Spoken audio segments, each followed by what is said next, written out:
Hello friends, welcome to short hand smart learning.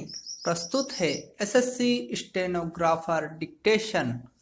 Start.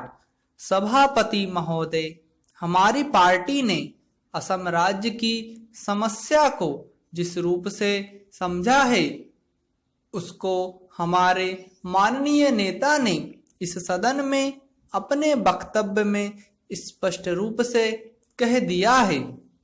मैं पुनः उसी बात को दोहराना नहीं चाहती हूँ।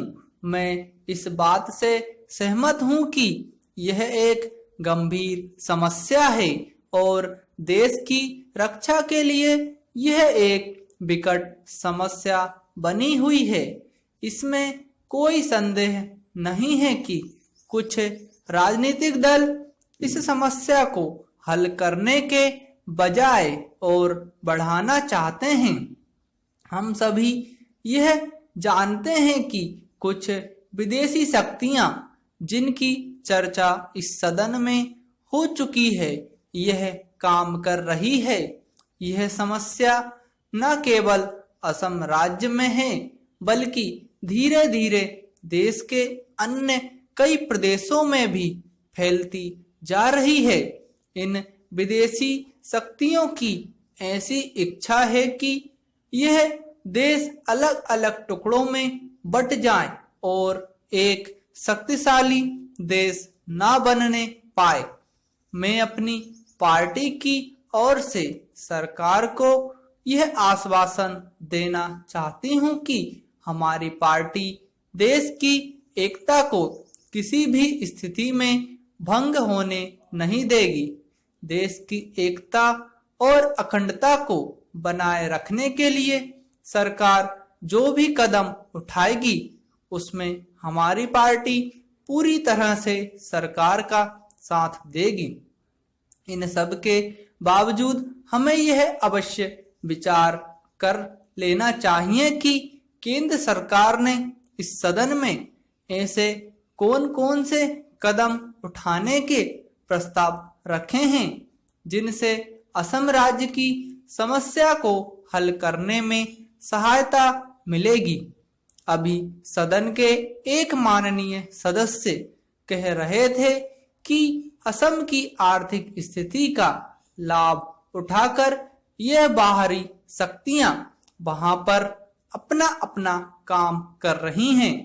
मैं भी इस बात से पूरी तरह से सहमत हूं, लेकिन सरकार का भी तो कुछ दायित्व होता है कि वह असम राज्य की आर्थिक स्थिति को जितनी जल्दी हो सके सुधारने का प्रयास करे। ये विदेशी शक्तियां यहाँ की गरीब जनता से अनुचित लाभ उठाने का प्रयास करती रहती है।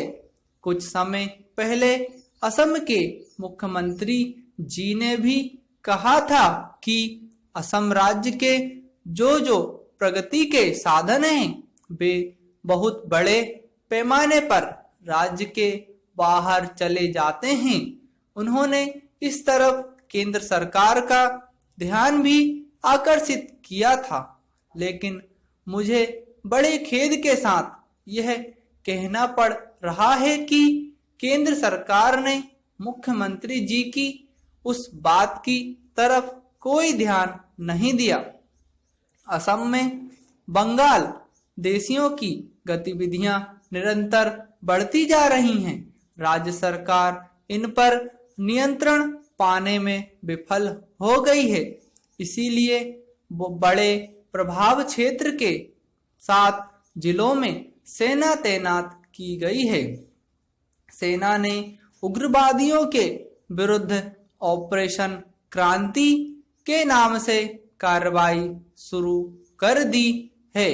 पिछले दिनों उग्रवादियों ने कड़े बेकसूर और भोले भाले लोगों को मौत के घाट उतार दिया। जिन लोगों को सरकारी सुरक्षा शिविरों में सड़क दी गई थी उन पर भी उग्रवादियों ने हमले किए और सरकार आम लोगों के जान माल की हिफाजत नहीं कर पा रही है। मैं केंद्र सरकार से मांग करती हूं कि समस्या का कोई ना कोई स्थायी समाधान निकालने का प्रयास करें।